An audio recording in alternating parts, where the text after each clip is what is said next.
This episode of The Reasons I'm Broke is brought to you by Audible. Sign up today and get a free audiobook download and a 30-day free trial at audibletrial.com/nerdupmedia. There's over 150,000 titles to choose from, all available on your Android device, Kindle, and iPhone. Enjoy the show.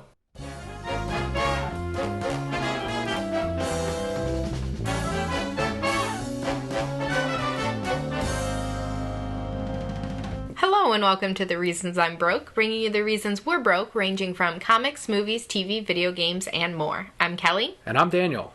And for those of you joining us for the first time, welcome to the show. Episode 127. Yeah, we're old now. And the brand new listener that's just tuning in is 127 episodes too late. Don't listen to the first one. It's okay. You tuned into a good spot. It's never too late. Every single episode is a jumping on point. If it was a comic book, it would just be it'd be like those kids comics, the Adventure Times, where it's just like a one-shot every single time. The Kinderfans comics? The Kinderfans I'm learning German words. She keeps calling me these German things. You're a Kinderjugend. I don't know what that is. I will teach you. No, I'm not going to tell you. Ich weiß nicht. What's that mean? I don't know. Flogen. I'm pretty sure that's not a thing. She got off of this kick from watching, what is it, The Wind Rises? Windfanyo? Yeah, it's basically the new Miyazaki movie, the latest one, after he retired for the 4th or 5th time. And since then, she just started looking up all these German words. Okay, well, no, what it was I had fallen asleep like halfway through the movie, so you watched a little bit more. And then you had to rewind, and then this German guy came on, and you're like, I love this German guy. He says, like, great words, and he sings in German. So now I have to learn German words, so you like the words that I say. So I like you as much as the German guy, yes, I guess? it must be so. So now I say things like Kinderfans and Flogen. So the format of the show, for new listeners, we cover some news first, ranging from comics, movies, TV, video games, and more. And we close out the show. Actually, the last half of the show is our comic book reviews, ranging from Marvel, indie, and mostly DC comics, because we're both huge on DC, Batman, Justice League, all that stuff. Mostly Batman, of course. But we are going to kick it off with tons of video game news. Actually, that's what all of this is. But there is some Batman sprinkled in there. You're the Disney person? So I'm not the Disney person. Why do you keep saying these things? So, first up, an all-new DuckTales cartoon will be coming to Disney XD in 2017. Living in Florida, we couldn't escape this news at all. Okay, but you love DuckTales, so don't even, be pushing all this Disney stuff on me. I love Uncle Scrooge. Yeah, you do. There's a difference. Uncle Scrooge is going to be in DuckTales, therefore you love DuckTales. That's what I thought. All right, here's the thing. When I was a kid, I watched DuckTales a lot. I knew the theme song. I watched the movie. DuckTales, woo! Exactly. It's going to get stuck in everyone's head now. And I absolutely adored it. And when I saw that it came out on DVD years ago, I watched it again. I'm like, you know what, let me watch the first season, the first disc. I'm sure I like it just the same because I love Uncle Scrooge. I started reading the Uncle Scrooge comics. Mm-hmm. And I gotta be honest with you, I did not care for the show. It was not the Uncle Scrooge that I was reading at the time. As a kid, I loved it fine, but looking back on it now, it didn't hold well over time, or that's because you fell in love with the Scrooge who committed genocide. The one in the comics, and that didn't happen in DuckTales. He wasn't as cheap as he was in the books. Like, he does the most absurd things to save money, to save a penny, to try to take money from others, and yes, even at one point commits genocide. And I'm like, this is the fucking angry ass duck. Fuck Donald Duck. It's all about Uncle Scrooge. And then I see DuckTales, and I'm like, this is really for kids. The comic book is too, but they couldn't do that in the show, I guess. So I couldn't get into DuckTales. Well, Uncle Scrooge is sad that you don't like some of his things. I like the stuff that matters. Mm-hmm. That's the original Carl Barks stuff. Okay. Also, Don Rosa. His run was amazing. Yes, that was very good. So Senior Vice President of Disney XD, Mark Buhaj, said, DuckTales has a special place in Disney's TV animation history. It drew its inspiration from Disney legends Carl Barks' comic books, and through its storytelling and artistic showmanship, set an enduring standard for animated entertainment that connects with both kids and adults. Our new series will bring that same energy and adventure spirit to a new generation. I am conflicted on this, and I will tell you why. I will tell you why as well. Okay, you want to go first? No, you go ahead. Because mine's probably like a silly reason. Well, then let's hear your silly reason. It's going to be in CG. It's not going to be a hand-drawn cartoon. Oh, that's your only reason? That is a silly reason. It is a silly reason, because we've grown to love CG shows. Because CG shows are cheaper, And that's why they produce them. And that's what kids like now. Anyway, moving on with life. So, the reason that I'm conflicted, Disney XD does not put out that great of stuff. Agreed. I don't like what, even when, is Girl Meets World Disney XD? I don't think so. I think it's just Disney Channel. Okay, well anyway, Disney Channel now and Disney XD, I don't like the shows they're producing.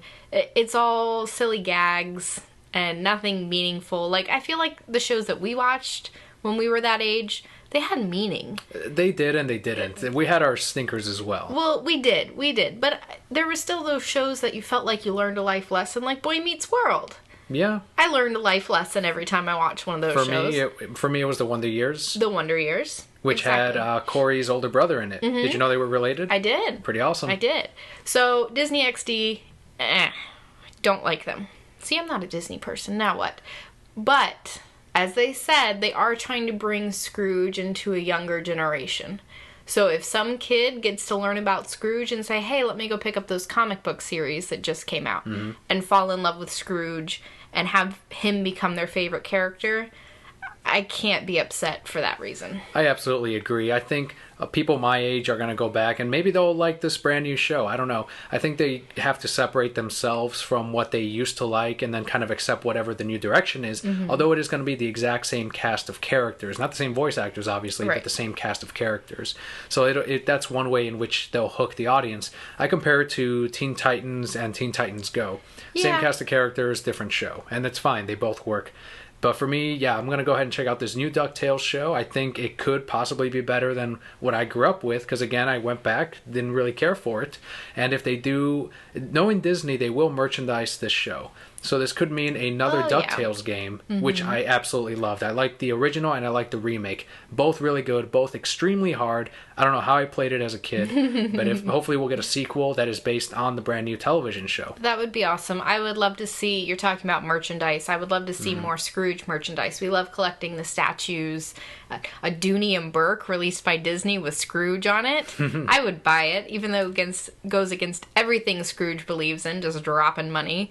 Right. I would love to see Scrooge in the parks more as a character for a meet and greet. Like a meet and greet, yeah. Yes. That would just blow my mind if I could meet him all the time instead of just once a year. Or even some more of the pins. They've made some great ones. Yeah. Get some DuckTales pins out there. Yep. And just put the biggest price tag you can find, because why not? We'd pay it. I saw a lot of Brokettes on Twitter were excited for it, and, that's great. I think maybe they'll make a Darkwing Duck cartoon next. That'd be awesome. Know. That's another one that I went back and watched. I'm like, this isn't very good. Well, that's because we have Batman. Well, I expected it to be like Batman the Animated Series, but like a rip-off of it, or like a joke, a spoof on it. It definitely wasn't. It was just like its own Darkwing Duck thing, and that's fine also, but it wasn't what I expected. Aww. So, moving on to some video game news, like we promised. Pokemon Omega Ruby and Alpha Sapphire will be giving out the Eon tickets. In case you haven't come across an Eon ticket via Street Pass, Nintendo will be offering it through Pokemon.com from February 27th, which is today when we're recording, through March 2nd. So that's like 2 days. Yeah. It's like 4 days. I'll tell you what, the easiest way to get the Eon ticket, if you do miss out on this, is go to Pokemon.com, go to Event Locator, and search for your nearest Pokemon League, Pokemon Tournament, Pokemon League Challenge, any of those things. And if you're lucky enough to have one of those in your area, head out there, bring your 3DS, walk by, check out the tournament, or even play in it if you'd like. But keep your 3DS in that Street Pass mode, and I guarantee you every one of those Pokemon players will have the Eon ticket. So you'll get it from the first person you come across. Yep. I tell you because I run a Pokemon League for my comic book shop, and some of them had the Eon ticket before I did, and I was the league runner. So that's one way in which you can get it if you do miss out on this. But Kelly, we'll tell you how you can get the Eon ticket if you don't want a Street Pass. So when you head over to Pokemon.com, the site will give you a serial code to input into the game. The Eon ticket allows you to get Latios or Latias along with several other legendary Pokemon. I went through the Eon Ticket adventure, and it's absolutely true. You just look at the little map, and there's like a question mark thing with like a little portal. You go there. You don't know which Pokemon you're going to encounter, but when you do, it is guaranteed to be a legendary Pokemon. Do what I did and come prepared with more Pokeballs, Great Balls, Ultra Balls, everything, because I lost out on like remember those 3 Mew-like characters? Oh, yeah, the Mesprit and S-Spirit and... Yeah, one of those is the one I encountered. Did you encounter Kinderfan Spirit? I did not, but I got this thing down to like the 1 red sliver, and I threw every Pokeball I had at it except for the Master Ball, and I wasn't able to catch it. Aww. So thankfully, it wasn't something like a Darkrai or a Mewtwo or something like that. But you would have thrown your Master Ball then. Yeah, oh, absolutely.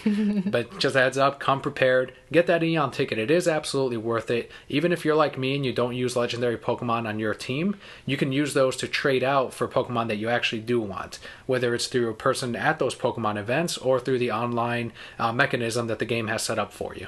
What if I'm in the first forest in the game? Can I get the Eon ticket? You can get the Eon ticket, but you won't get access to those legendary Pokemon until after right after you settle it with the legendary Pokemon based on whichever one you got, whichever game you got. So if you have Ruby, you have to deal with Groudon. If you have Sapphire, Kyogre.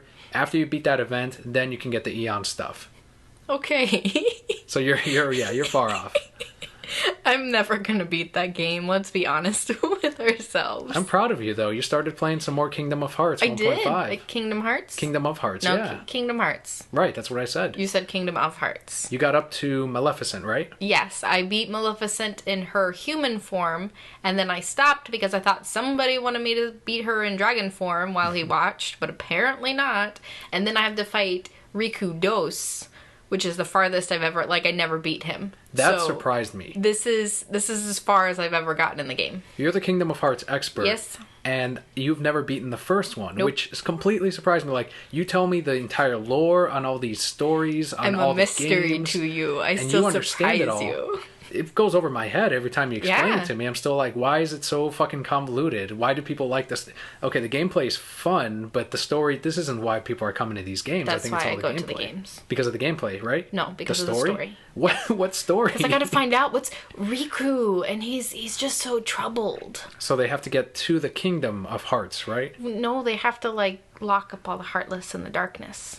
But there can't be light without darkness, so it's a terrible balance. I remember seeing that on the Disney Channel. Do you remember that commercial? I don't remember Kingdom of Hearts on Disney Channel. Oh, no, it was Kingdom Hearts. It was the commercial. And Brokeheads, if you remember this commercial, let me know on Twitter, @ReasonsI'mBroke.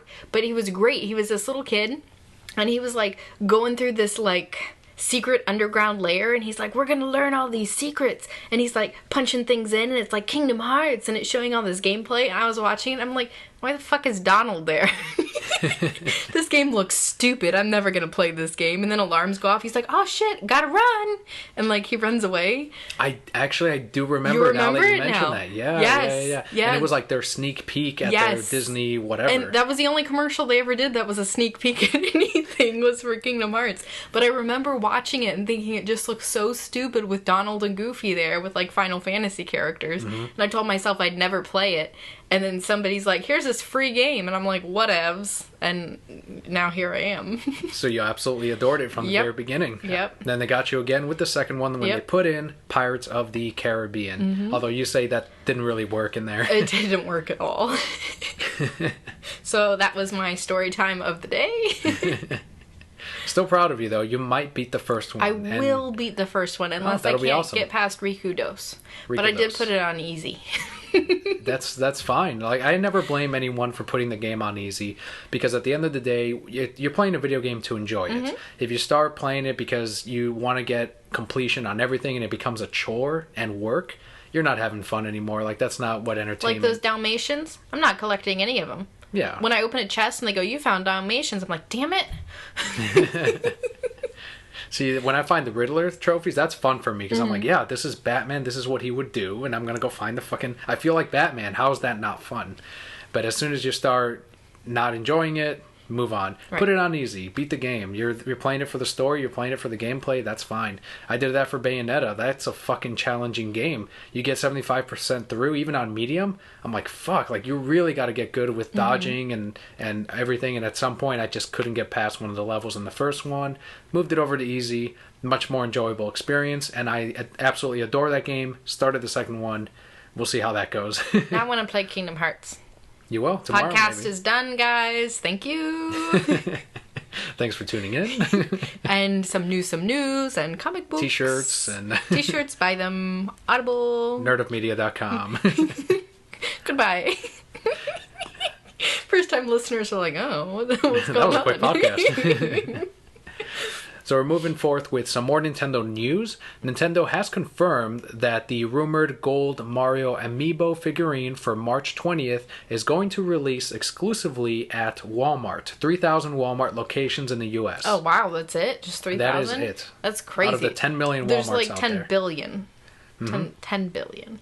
So this is the same day as Mario Party 10 will release. Pre-orders through Walmart.com sold out within 15 minutes. Yeah, those figurines are absolutely gone if you try to get them online.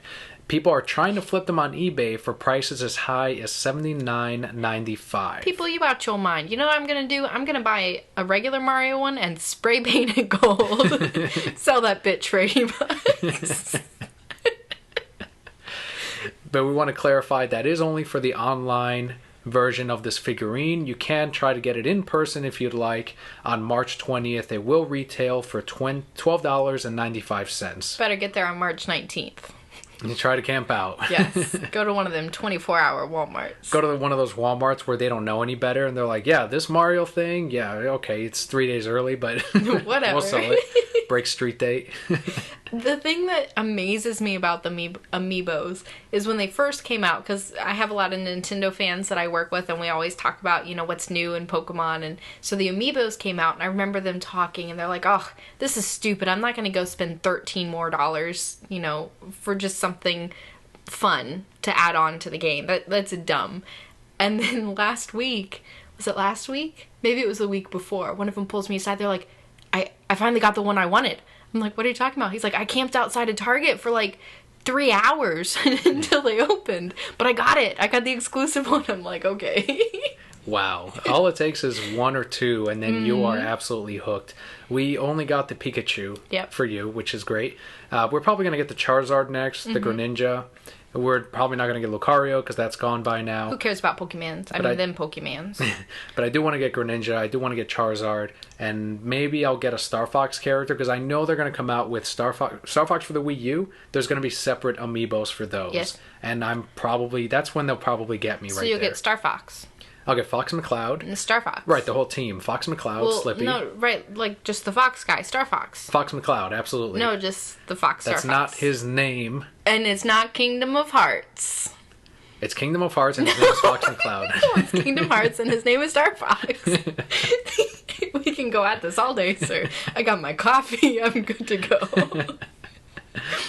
The Mario Gold figurine will work for both Mario Party 10 and Super Smash Brothers, but like we covered a couple weeks ago, you actually cannot save multiple files on one figurine.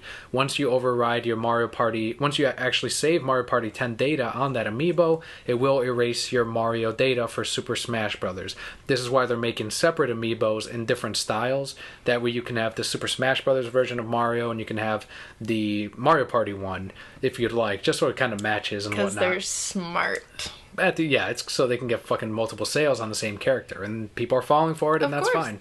Of course. That's great. It's actually where Nintendo's making most of their money now, because they sold millions of these fucking amiibos. Yeah, they're not doing so great in the console or in the games, but these amiibo things, they're making tons of money. Like, imagine that margin on getting that actual figurine made and then selling it at $12.95. That's mostly profit right there. I like how we're talking about margins, like we just watched Shark Tank a couple nights ago. See, I'm thinking more retail because I'm thinking, okay, so my shop gets this. I'm thinking Shark Tank. I'm like, yeah, that's some good margins. I'd like to invest $30,000 for 20% equity. But yes, this is brilliant, and they were so smart not to let you save. It's like the Pokemon games. How easy would it be to have multiple save files? Right. Growing up with a little brother, I wish they had multiple save files, because he'd always try to play my game, and I'd be like, don't save it. I want to beat that myself. And it'd be so easy to put that in there, but they know they're going to get both of us to buy it if they don't put multiple save files. The Batman video game news, all over IGN, Twitter, EGM, Newsarama even. That's a comic book site. Every now and again, though, they'll throw in some video game news. Oh, that's right, because I'm Newsarama. Yeah, I put that you. in there. Yep. Yeah. Arkham Knight has received an M for mature rating. Not an M for manly rating? Manly Batman. Batman is pretty manly. Batman. That's what the M stands for. So Arkham Asylum and Arkham City were both T-rated games, although they did push the limits with those titles as well. There's a couple of moments in there. It gets violent. And like when he punches that shark. Spoilers, sorry. There's a lot of dead bodies everywhere. Yeah. There's actually blood. When I used to work at GameStop, back then, if you saw any blood in a video game, it would immediately get the M rating. Now it's a little bit different. If there's a little bit of blood, it's fine. But back when Arkham Asylum came out, we were kind of shocked that with all the blood in the video game, like, it's not really an M rating. And then Arkham City, same thing. Now Arkham Knight, done. Didn't Arkham City, sorry guys, spoilers again, have like Ra's dead with a stake through him? Yes. Yes. How was that not M-rated? I don't know. Because they don't know he'll be fine. It's Ra's al Ghul. Well, it's true. Can't really kill him. And all that scarecrow stuff was real freaky. It was. When you go in the morgue and everything's like, let me out. Yeah, and in the first game too, with Bruce's parents, like they're like dead corpses talking to you with their eyes bright and shining. It's rated T. It's fine. It's cool. It's just Batman's backstory. He's real fucked up. It's fine. Kids will be fine. They can play this. They need to know. They need to know. They need to know. So the game director from Rocksteady, of course, Sefton Hill, said, "From our point of view, we never wrote it or made it with a rating in mind.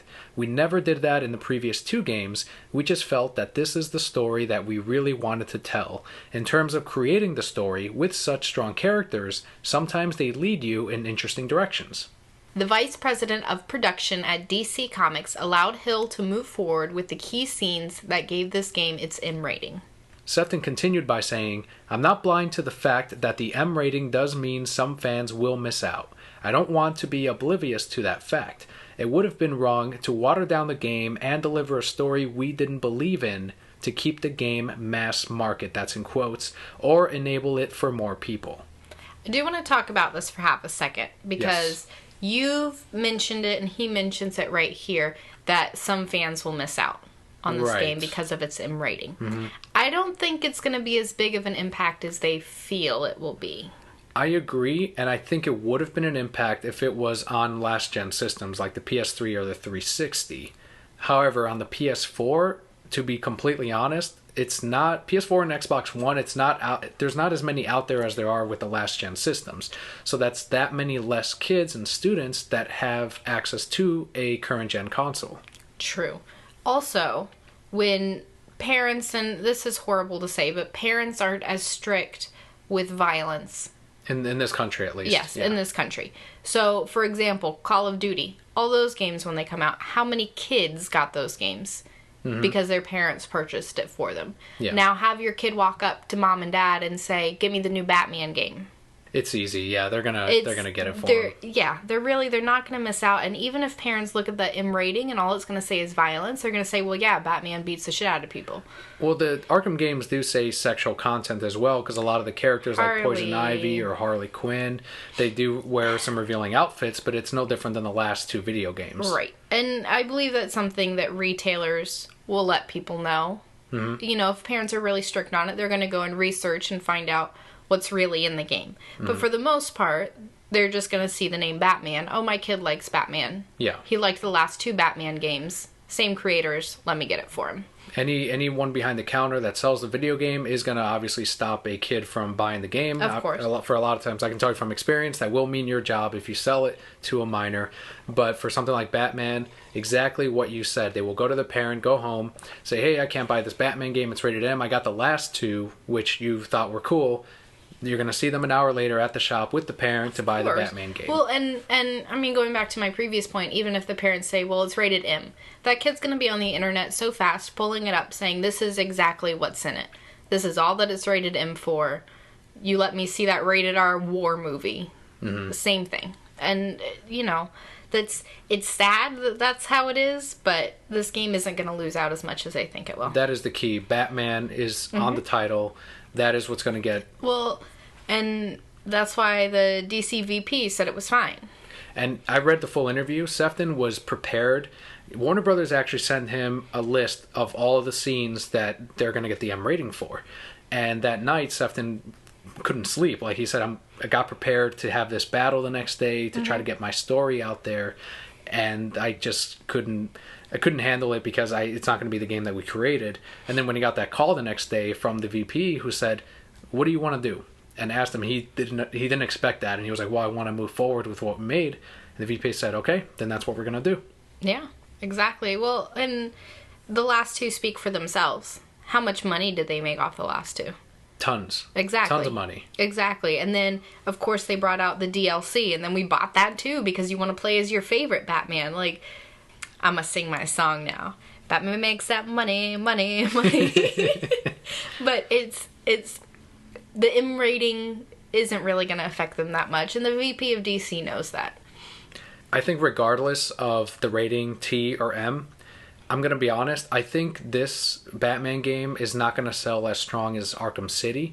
And that's only because there aren't as many PS4s or Xbox Ones out there currently. But then you have people like us who are purchasing a PS4 for this game. Yeah, I'm so excited. Like, I know they pushed the game back several months, but I was like, okay, this gives me time to save, and I'm pretty much almost there.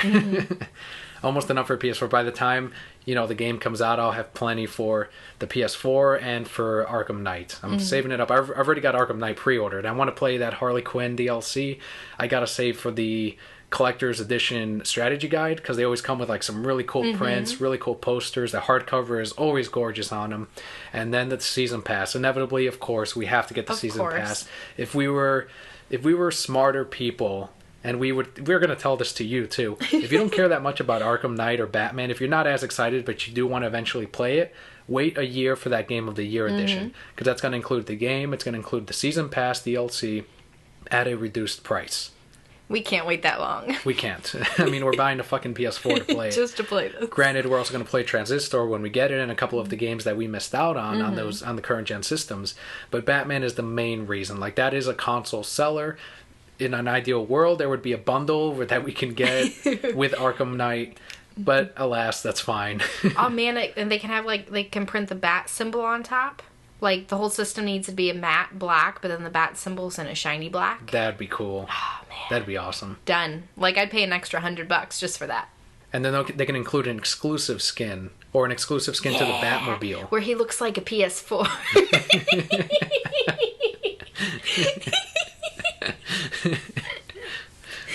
He'll have the PlayStation colors on one system, on one version, and then the Xbox colors on the other. Yes, that'd be amazing. Actually, you know what skin I would like to see for him? Which one? Matchstick Malone. That'd be awesome. That'd be the best skin ever. Matchstick Malone. Oh, yeah. I want him to bring back Sinestro Corps Batman, the animated series Batman, all of the ones that you got in Arkham City. They were awesome. But they can even add the Green Lantern Batman. Why not? Like, it was only for a little bit. But they already have the White Lantern one in there. I'd like Zombie Batman. Why not? Blackest Night Batman. I think he was in Arkham Origins. Okay, then. Same with those new skins. You can throw those on there. Same. All of it. Give us all of it. All the Batmans. And now that you can play as Harley, they better give us animated series Harley Quinn. Of course. The original outfit. Not Horseface Harley. Nope. With your favorite voice actress, Tara Strong. Nope. Still not over it. Nope. And you won't be one to play. Because that's not my Harley. It is not. Not my Harley either. Okay, then. So, Arkham Knight releases on June 2nd for the PS4, Xbox One, and PC. Oh, so you want it for the PC? No. PS4. PC4. Oh, I got it. So, Batman for the PC. PC for Batman. So let us know out there, Brokettes, if you're excited for Arkham Knight as well. Are you buying a PS4 or an Xbox One just for this game? Do you already own one of those systems? Or are you going to play it smart and safe and wait a year for the Game of the Year edition? At Reasons I'm Broke on Twitter or Facebook.com/TheReasonsI'mBroke. So Daniel, I heard you had a very special visitor to your shop recently. Absolutely. Longtime Brokette listener and friend on Twitter at Dark Knight Drew actually came to the shop. Mm-hmm. It was awesome. He was actually in the Orlando area, and we kind of planned it ahead of time. He was like, okay, so what days are going to be at the shop? And I'm like, okay. So we went back and forth on this, and he came in. I met him. He was a really awesome guy. We talked for quite a bit out on the sales floor. We talked about some of the books that I recommended to him. We talked about the Court of Owls. He already read that. Deadpool, of course, for his girlfriend. Mm-hmm. And he also introduced me to his friend. But more importantly, it was just really cool to actually meet a listener and a friend from Twitter that came into the shop, and we were just able to nerd out for a while. People who think we're cool. And he bought some Nerd of Media t-shirts in person. That's awesome. Yeah. So huge thanks. Thank you so much at Dark Knight Drew for buying the t-shirts, for supporting the shop, and overall just for being an awesome Brokette. And thinking we're cool. So we did get a question of the week. This comes from John on Facebook, who asks, what's your favorite Spock moment, TV or movie? Thank you very much, John, for your question. He's awesome. He always contributes to the podcast by submitting a question. Always a good one, too. John's answer was, when Spock gave the nerve pinch to that thug on the bus in Star Trek 4. Those nerve pinches were cray-cray. I remember them when I was a kid because my parents were Trekkies. And I was like, oh, is that real? Because he was just like, now you're dead. But they weren't really dead. So the question comes off from the news that earlier this week, Leonard Nimoy was hospitalized for chest pain. And he actually did pass away today, which is the day we're recording it, being February 27th. He was 83 when he passed. His final portrayal of Spock was in Star Trek Into Darkness. Right, so I do want to open by saying that Star Trek, when it comes to Star Trek, I definitely like it way more than Star Wars. I'm definitely a Trekkie, but I'm a next-gen guy. I don't even know if that counts as me as a Trekkie if I really only watched all of next-gen. Yeah. Tons of Voyager, tons of Deep Space Nine, and very little of the original series. I'm the same way. We watched, I think I've seen almost all of Next Gen with you. I remember Voyager being my favorite, but just because at the age I was all about women power. And Janeway was a female captain. So I was like, I can be a female captain too. And I used to have this it was an old keyboard from a computer that we weren't using anymore. And I used to sit in my room in a big box and type on my computer.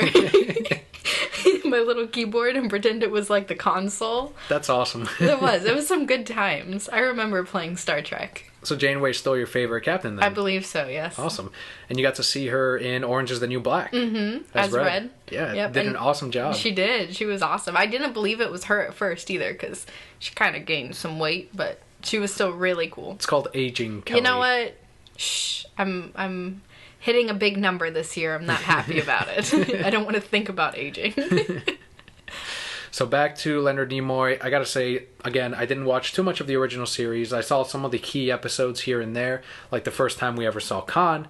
But actually, my favorite moment, Spock moment, does come from my favorite Star Trek movie, and that is Star Trek II, Wrath of Khan. Spoiler alert, if you haven't seen it, you're way behind.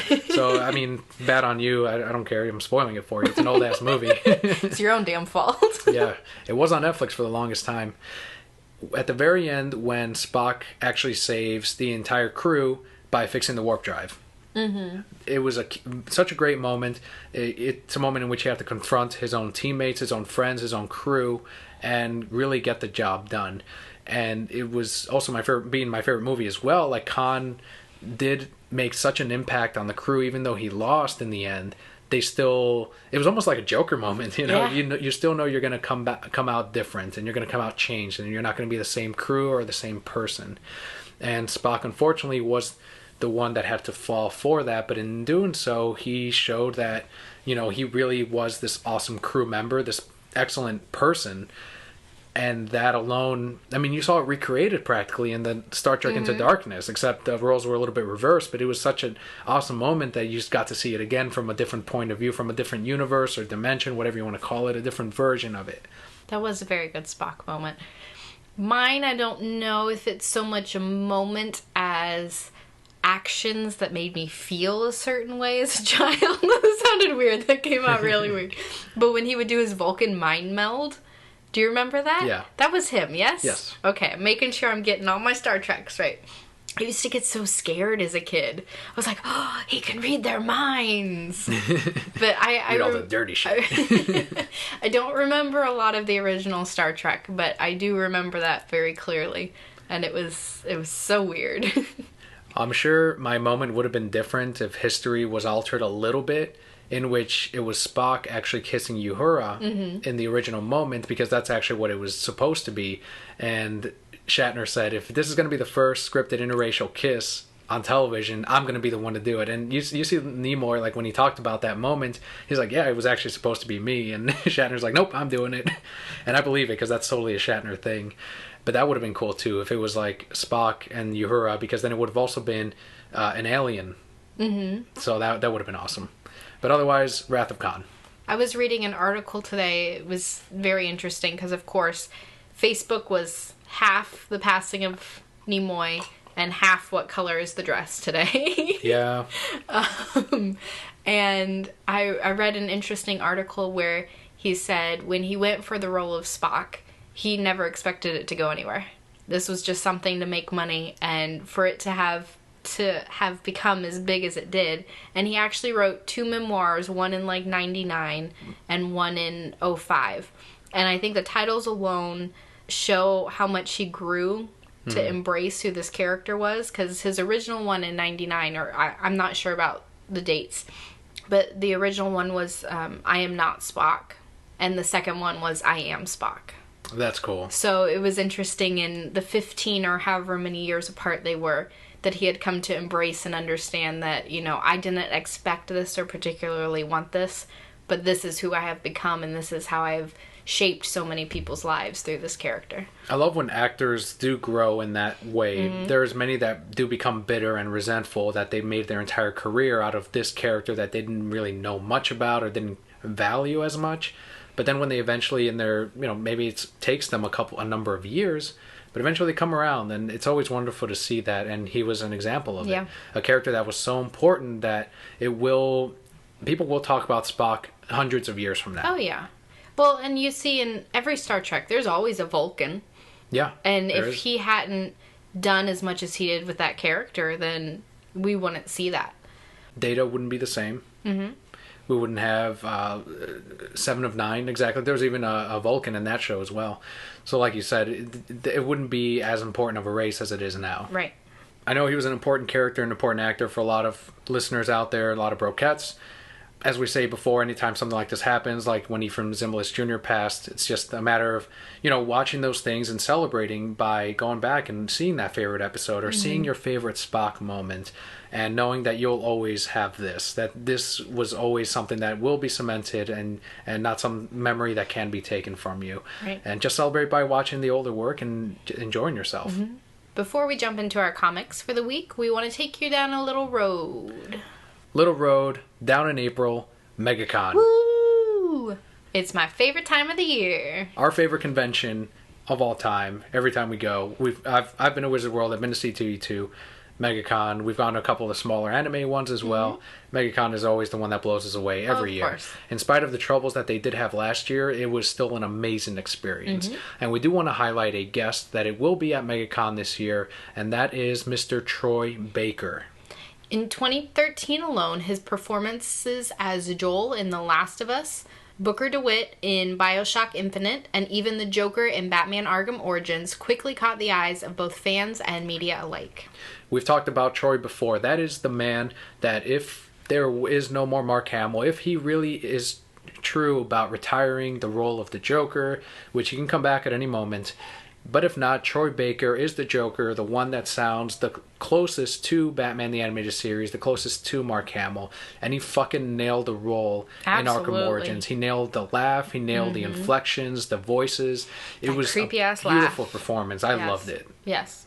Agreed. Definitely someone that we will be meeting and getting an autograph from. Hopefully a recording. Yeah, he does Fingers crossed. Voice recordings. We'll see if we can get that for Throw you. Throw your money at him. Throw it. Here's my money. Come on, be the Joker. Dance for me, monkey. Yes. MegaCon will be April 10th through the 12th at the Orange County Convention Center. You can get your tickets at megaconvention.com. Quick reminder on the convention side, we will have a Nerd Up Media panel at Omni Expo, which is May 22nd through the 24th at the Rosen Center Hotel in Orlando, Florida. But we also have another Audible recommendation. This week's recommendation is Spider-Man 2, the audiobook.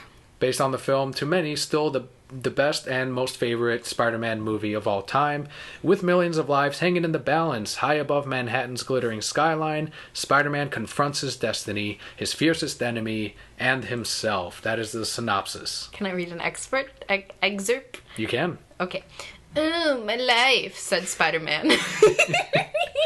That is but a sample of what you will get. I'm the funniest person I know. As read by Kelli. Wait, who are the villains in that movie? Doc Ock. Oh, Doc Ock. Why do you gotta break things? You got Aunt May. Said Spider-Man. The actual audiobook version is free with your trial when you sign up at audibletrial.com/nerdupmedia. Can I read this book? I want that book. How do they get their free Spider-Man 2 audiobook?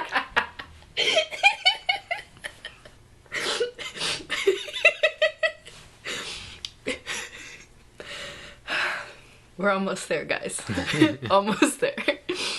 You can get this or any other audiobook of your choice for free. Again, audibletrial.com/nerdupmedia. That comes with a free 30-day trial as well. Now we can move forward with comics. I'm crying. We've got 2 indie books, 1 Marvel book, and what looks like 4 DC comics. First indie book being Adventure Time number 37, written by Christopher Hastings and Travis Hill, art by Zachary Sterling and Travis Hill, colors by Marta Liho. So in this one we have every wife's nightmare. Everyone forgets how to cook. Yeah, it's a great jumping on point actually, because there is a to be continued at the end of the book. But I'm still liking the new team. I do like that they included the Ice King in here. So hopefully we see him used more in other actual stories. He is my favorite Adventure Time character. It has to be the center sometime. You tell some great stories. The backup itself, I did not care for. No, not particularly. I will say one thing about that backup, though, is they pulled a lot from the show. And I remember it because we've just recently been watching the show. Supposedly Netflix will be taking it down. So if you guys were working through Adventure Time, jump on it. By the time this goes up, it's probably already down. Sorry. Right. It goes down in March. So. March, yeah. But you do see some characters in this backup that were kind of obscure in the TV show. So I like that you can really see they're trying to tie it into that. But beyond that, no, I didn't particularly like it. Yeah, I always like when the comics try to do something on their own without relying on what the show or, for example, Ravenous Warriors, what they did with their webcomic. And they did succeed with the first half of the book, which is actually the main story. And the backup is just like a guest artist, a guest storyteller. Sometimes it works, sometimes it doesn't. That's the nature of these Adventure Time or a lot of the kids' books that are broken up into stories. Teen Titans Go was another example. But otherwise, it's a very charming story. Everyone forgets how to cook. Great moments, and I really liked it. People panic. They do. It's a jumping on point, too. Adventure Time number 37. Our next book is Teenage Mutant Ninja Turtles, number 43. This is written by Tom Waltz, Bobby Curnow, and Kevin Eastman, with art by Corey Smith, and colorist is Rhonda Pattinson. I love the plan that they put forward. They're trying to get their enemies to attack one another so that they can then defeat the weaker of the two. That's how they're taking care of both threats, whether you believe that Donatello is wrong or right. You found out last month that they've all actually been working together the whole time behind Splinter's back. And that was smart of the Turtles because they can work independently and not just rely on their master. Like, they can see when the master has a fault. And I think that's so important to the growth of them as a family.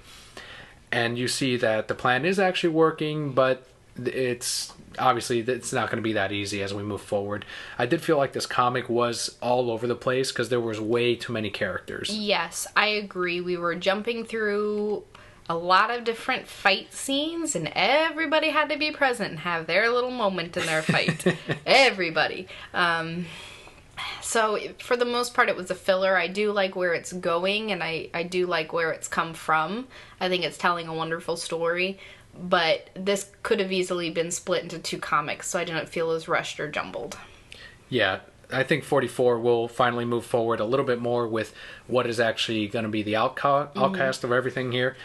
But otherwise, it is just, it's a giant book about them fighting, but they're showing everyone fighting, every single person, the good guys, the bad guys, the middle guys, the mutanimals that we just met. The middle guys? Who are the middle guys? The mutanimals. Those are the middle guys. They're the middle guys? But you said the middle guys and the mutanimals. You're listing too many people! Just like the comic. What has it done to your brain? Here's the biggest Marvel release this week, and that is Spider-Gwen #1. Huge. We sold out. My shop sold out within 2 days. That's crazy. One of the other shops in our chain actually sold out on the very first day. That's crazy. Insane. Insanely popular. Spider-Gwen. It's written by Jason Latour, art by Robbie Rodriguez, and colors by Rico Renzi. So, for those of you who don't know who Spider-Gwen is, this is an alternate universe where Peter Parker actually dies and Gwen Stacy becomes Spider-Man. Or Spider-Woman. Yeah, that's the one confusing thing about it. Spider-Gwen. We found out in Edge of Spider-Verse #2 all of this backstory, and that's actually what got fans so hooked to this character, and that's when Marvel decided, let's go ahead and give Spider-Gwen an entire ongoing series. You pointed out something. Spider-Woman is actually what she's called in the comic book, because obviously you can't have random New Yorkers calling her Spider-Gwen, because then they'd know who she is. Right. But the book itself is Spider-Gwen. I just have to get used to the fact that she's Spider-Woman, not Spider-Gwen. This was almost my pick of the week. It was middle of the road for me. Really? Just like the Edge of Spider-Verse #2. Okay, so here's why it was almost my pick of the week. Because they're building this relationship between her and her father, who, for those of you who don't know, is a cop. And of course, she's a vigilante, and everyone's against the vigilantes. Especially Jameson. Especially Jameson. Bring me Spider-Gwen. Naturally, being a cop, he should be against her. But he found out who she was. I don't think that's a spoiler. Right. They explain it right in the beginning of the book. Yeah, it was in the Edge of Spider-Verse. Right. And we're seeing how both of them are coming to terms with this fact of who she is and who he is. And the way that they've handled that, being someone who's very close to my own father, I feel is spot on. Nice. And I really, really appreciate that fact because I can now relate to this character and her relationship with her father, because I relate to moments in my own life when I've gone through, I mean, obviously I've never gone to my dad and be like, yo, I'm Spider-Woman, but things that are mildly similar where we've had to work through moments. And like I said, I don't know if Jason Latour has a daughter himself, and that's how he can, but however he does it, he does a fantastic job with that relationship. Like I told the customer today, Spider-Gwen it's a solid start. I do want to see where the arc goes, and it sounds like you're enjoying it more than I am. I think the artwork is still great. It is very digital, but it works for what Spider-Gwen is. Yep. It's going to get younger readers here, brand new readers, female readers, of course. And so far, yeah, I'm in. Let's see what happens. And we're going to see a lot of cosplays soon. It's a great costume. It really is. Like, yeah, you may say she's wearing white, so it's easy to see her at night, but who fucking gives a shit? Like, it's an awesome fucking costume. Next, we can move into our DC books. First off, we have Arkham Manor #5. This is written by Jerry Dugan, with art by Sean Crystal, and the colorist is Dave McCaig. This is where Bruce finally comes head-to-head with the main villain in Arkham Manor, the villain that has been going through the walls of his own house, through Wayne Manor, and actually terrorizing and killing a lot of these inmates from Arkham. If you don't know already, Arkham is in Wayne Manor, but it is still his home, and he still wants to protect these people who are sick, who Batman feels can be healed. Right. I was very mixed on this book. I guess if I had to have a pass of the week, it would be this one. I feel like the reveal of the villain was very anticlimactic. Yes, the impact was not there for everything that he's done so far. And it's even worse with the fact that they said, well, we don't know who he is, he doesn't say much, and his DNA doesn't match to anything. So what was this? So what was the point? Yeah. Yeah. It was just to keep Batman in the manor? Like, I don't know. It could have been much more impactful than it was. That being said, the characters around Batman were very colorful, and I did like them all, especially Mr. Freeze last month, and even in this issue. And I'm pleased that we liked Mr. Freeze in this, because when we got his one-shot origin from the New 52, we did not like him at all. Mm-hmm. We really disliked his origin and the character that they had created, and so I like what they did with him in this book, because I did like him. It felt like Mr. Freeze from the animated series, that recreation. Right. Looks like we're still going to get a couple of issues out of Arkham Manor. It is going to be one of those series that's canceled.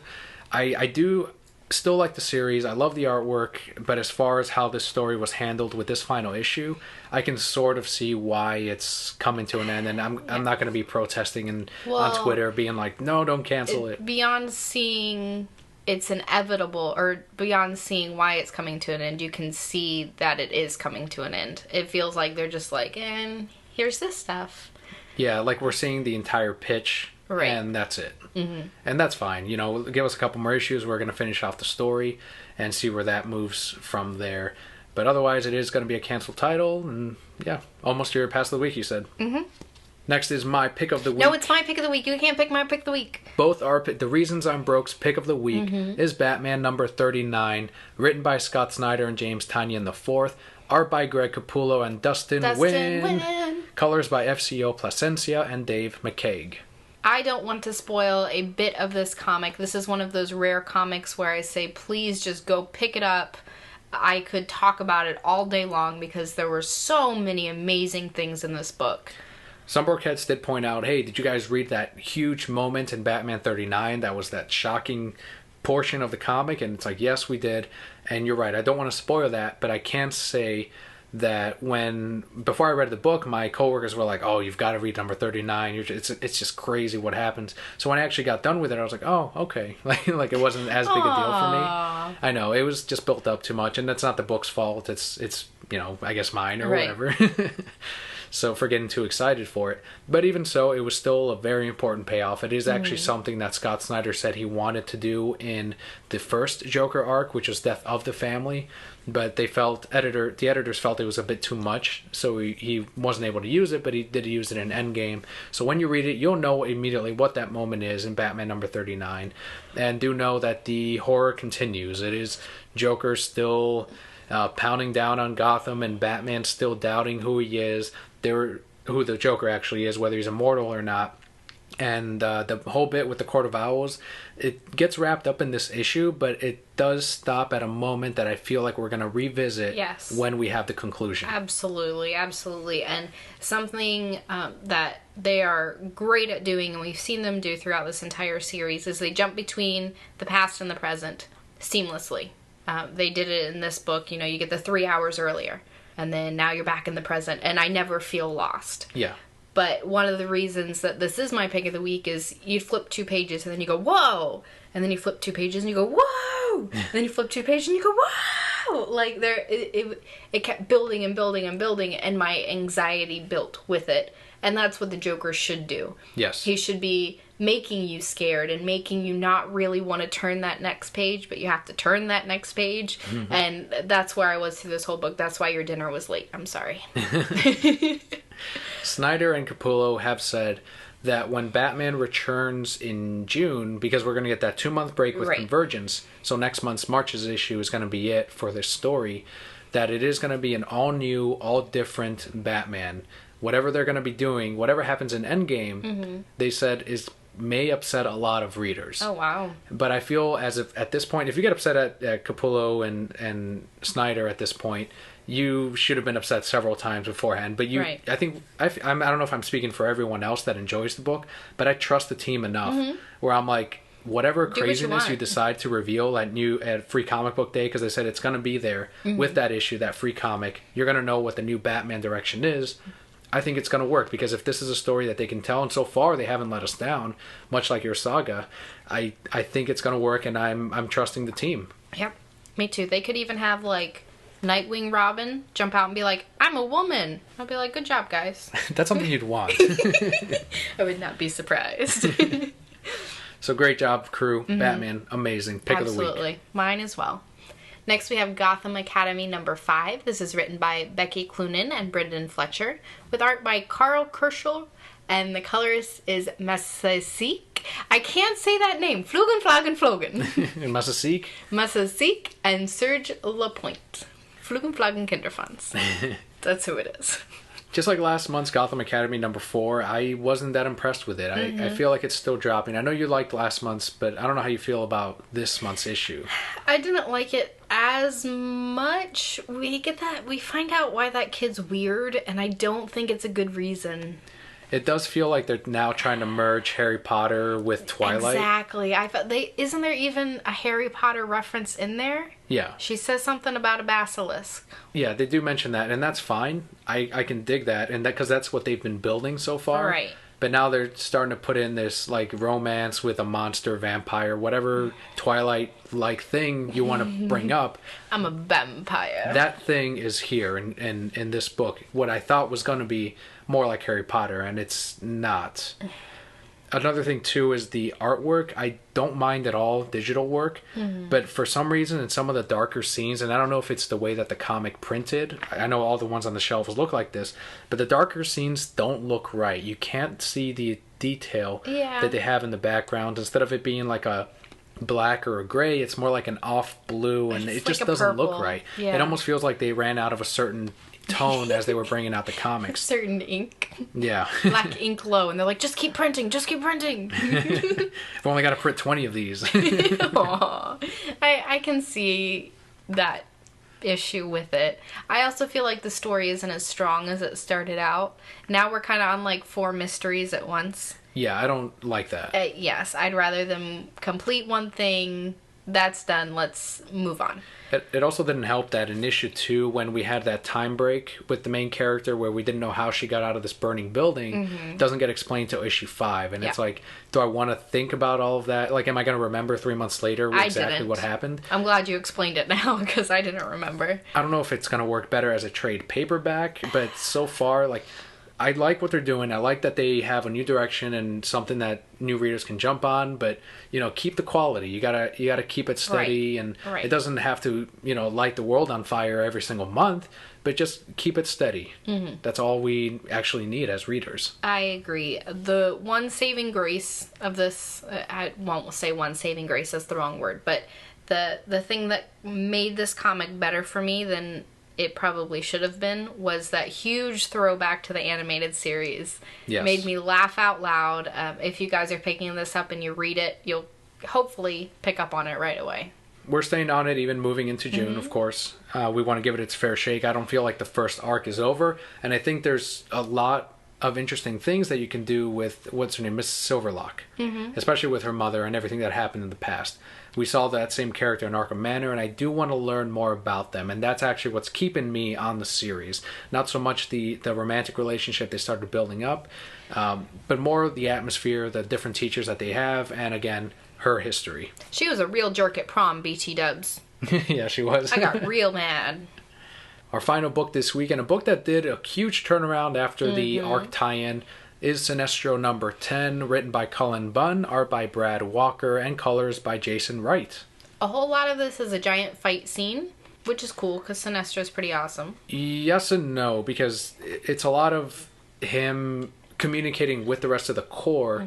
I felt like that was the message of this comic. Not so much the fight scenes, because that doesn't last long, but it's more of what they're willing to do for their leader. And I do want to go back to the fact that this book, when it was doing that Godhead tie-in, the first couple of issues we were okay with because we weren't reading Godhead and we still felt they were solid issues. But then that third one is where they really dropped it, and we felt like the story was suffering now from what they were initially telling in that first arc. And I did have subscribers drop out of that book when Godhead was going on. And that's unfortunate because it was telling a good story. But now they're going back on it. Like, it's like, okay, we had to tie into that Godhead thing. Can we get back to the story now? That's what I felt like the writer was saying. Can we do what we're supposed to do? What you hired me to do? He's real sassy. I like that writer. That's Cullen Bunn now. Yeah. Well, he has to be. He's writing Sinestro. This is awesome. I mean, look at the cover. It's Sinestro naked again. Real sassy. Good job, Cullen. So it's great. It's Sinestro caring about his people again, which is what we got hooked on. And I really enjoyed this comic. I really like how he's manipulating his enemies. Even when you feel like he's losing, you get your Sinestro moments. That is what we got Sinestro for those awesome moments. And they're building... I feel like Cullen is using Jeff Johns' Sinestro and kind of making it his own a little bit while staying within the parameters. It works. It's a great comic. If you dropped out for some reason, it's safe to say that number 10... it's back on the road, and so was number 9. If you want to start jumping down point, I would say it would be Sinestro number 9. And we do get a pretty big character reveal at the end, which I think will lead to some interesting places. Perhaps some romance. For Sinestro can be, I'll allow you to be mine. Yeah, Sinestro. I allow you to be mine. Cullen's over here like, where am I going to take these two? And I'm like, yes, Cullen, where are you going to take them? So, great batch of books. We do want to summarize by saying both our picks of the weeks were Batman number 39. And I did not have a pass of the week. Neither did I, although if I had to choose one, it would actually be Gotham Academy number 5. And if I did have to choose a pass of the week, it would be Arkham Manor number 5.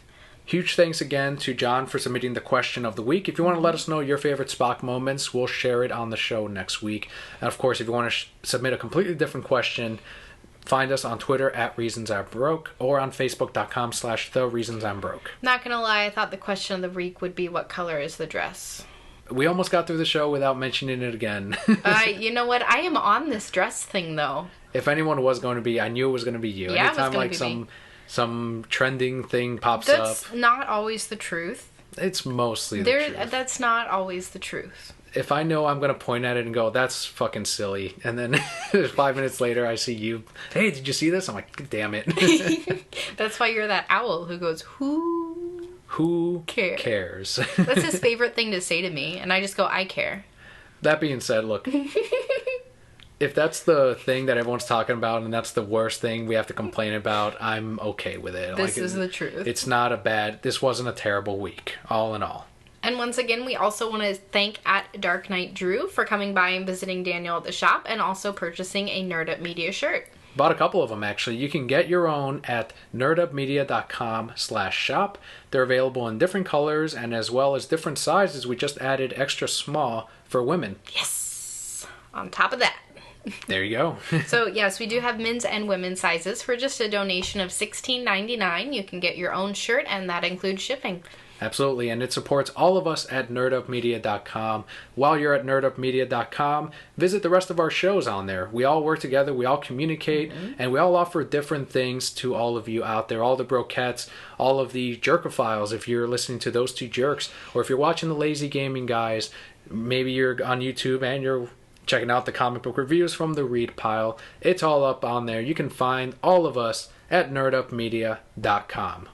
And I want to give one final thank you to all of our new listeners. We have had a huge jump in downloads this last month. It's more appreciated than you guys know. Yeah, thank you so much. We hope you're enjoying the show. Obviously, many of you are if you're staying on and, telling the rest of your friends, anyone out there. Obviously, people out there are spreading the word and checking out the show, and we're really happy about that. Keeps us going. It's actually what's kept us going all this time. It's just there's people out there, you're interacting with us, and we know that you're enjoying the show. Your listens are our lifeblood. We gain power. If there's a Broquette Lantern out there, all of you are just feeding us with the power to keep going. In Broquette Day, in Broquette Night, I have to think of a Green Lantern chant for us. Yeah, we'll have a Broquette chant next week. We will? Kelli just said, yeah. Oh no, that's a lot of pressure. Well, I work a lot of hours this next week. We'll get to it. You have a whole week. And by work, I mean take a lot of naps. snaps. Maybe Broquette's out there will help you with it. Yes. Submit some lines. Twitter, at the reasons I'm broke. Send me some lines. I will make this. Put it all together. Sometime. It'll truly be a Broquette chant because it'll all be at one thing. Yes. One lantern thing. Yes. With their help, Magical. we'll get this done. I'm so excited. Thanks again for listening. I'm Daniel. And I'm Kelli. We'll see you next week.